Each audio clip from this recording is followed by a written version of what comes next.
Lo lulusan Stanford, IP 4.0, kerja di Goldman Sachs. Tapi kenapa saldo saham lo hari ini minus 40%? Ini bukan masalah kecerdasan. Ini masalah fundamental yang diabaikan. Saya sudah lihat terlalu banyak kasus di mana otak paling encer justru yang paling cepat bangkrut di pasar. Pasar modal bukan ruang kelas. Dia adalah arena zero sum. Lo nggak cuan, berarti orang lain yang cuan, dan sebaliknya. Kecerdasan lo ironisnya bisa jadi beban terbesar.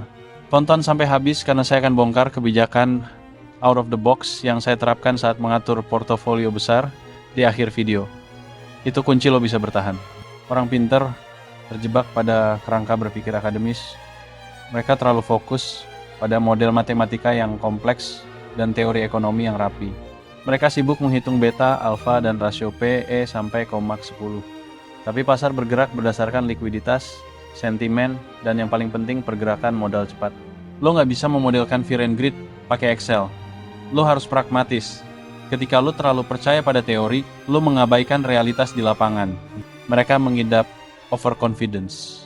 Mereka pikir karena mereka bisa memproyeksikan pertumbuhan ekonomi 8% dengan presisi atau menganalisis data PDB lebih baik dari BPS, maka mereka bisa memprediksi harga saham besok. Ini ilusi. Pasar itu selalu diskon, dan ketika lo merasa paling pintar, lo akan mulai ambil risiko yang tidak terkalibrasi.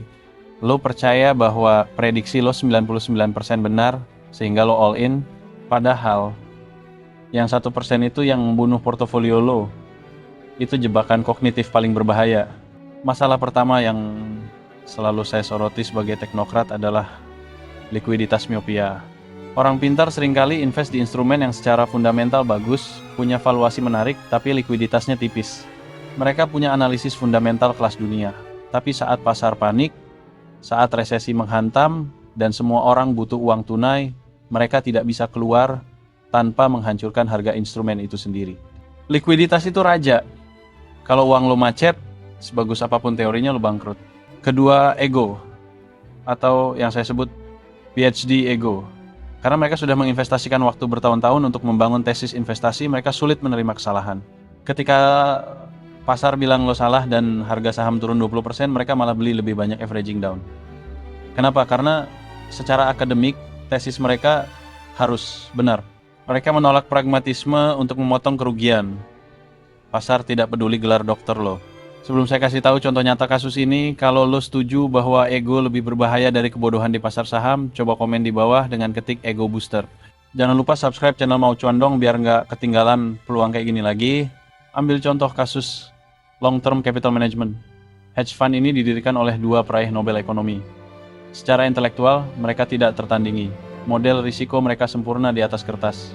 Tapi mereka gagal karena mengabaikan Black Swan event, kejadian yang secara statistik sangat jarang tapi berdampak masif. Mereka terlalu percaya pada model yang mengasumsikan pasar itu rasional dan bergerak normal. Ketika krisis likuiditas 1998 datang, model mereka hancur dan mereka butuh bailout besar. Orang pintar bangkrut karena mengabaikan anomali yang tidak bisa dimasukkan dalam spreadsheet. Lantas solusinya? Pragmatisme, bukan idealisme. Lo harus jadi teknokrat investasi. Nggak peduli seberapa bagus teori lo, kalau harga turun, lo harus potong kerugian. Fokus utama lo bukan pada seberapa tinggi return yang bisa lo raih, tapi seberapa kecil kerugian yang bisa lo terima. Investasi adalah tentang manajemen risiko dan preservasi modal. Cuan itu sekunder, bertahan hidup itu primer. Ini adalah kebijakan out of the box yang saya terapkan dan selalu saya sarankan untuk institusi besar. Always keep 25% of the portfolio in highly liquid, short-term instruments. Tujuannya bukan untuk return tinggi, tujuannya adalah cadangan tempur. Bahkan saat proyeksi pertumbuhan ekonomi 8% sudah di depan mata dan pasar terlihat hijau. Kenapa? Karena saat pasar runtuh, lu butuh peluru untuk serok di harga diskon. Likuiditas cadangan ini adalah asuransi paling efektif yang lu punya. Itu yang membedakan investor pintar dari investor yang cuan. Jadi, jangan jadi investor yang pintar secara akademik tapi bodoh secara likuiditas dan manajemen risiko. Gunakan kecerdasan lo untuk melihat di luar model dan mengantisipasi kegagalan. Pasar menghargai kepatuhan pada risiko dan kecepatan bertindak, bukan kecerdasan semata. Kalau lo mau cuan, lo harus realistis dan siap berubah haluan. Langsung klik tombol subscribe channel Mau Cuan Dong. Sekarang juga untuk cuan lebih banyak.